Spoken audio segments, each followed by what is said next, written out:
Har dit udstyr brug for reparation? Vi tilbyder gratis diagnose.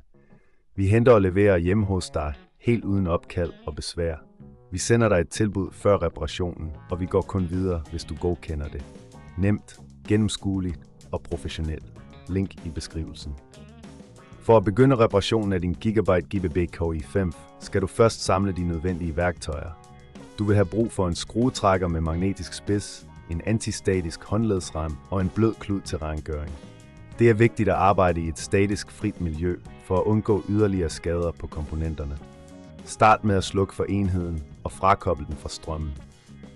Tag derefter skruetrækkeren og fjern de skruer, der holder dækslet på plads. Vær opmærksom på, at der kan være forskellige skruetyper, så sørg for at holde dem organiseret. Når dækslet er fjernet, skal du inspicere den interne hardware.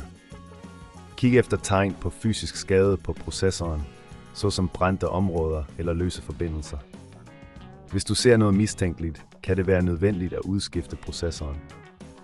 Husk, at vi tilbyder professionel diagnose uden forpligtelse, hvis du er usikker på, hvad du skal gøre. Før du fortsætter, skal du rengøre området omkring processoren.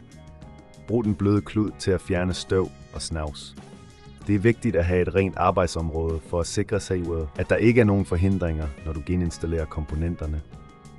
Når du har renset området, kan du forsigtigt fjerne processoren. Løft den op fra soklen ved at trække de små håndtag på siderne. Vær forsigtig, så du ikke beskadiger soklen.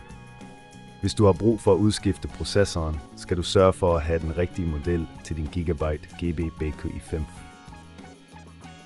Inden du installerer den nye processor, skal du påføre et tyndt lag termisk pasta på overfladen. Dette hjælper med at lede varmen væk fra processoren. Placer den nye processor i soklen og tryk forsigtigt ned, indtil den klikker på plads. Når processoren er installeret, skal du genmontere køleren. Sørg for, at den er korrekt fastgjort, så den kan lede varmen væk effektivt.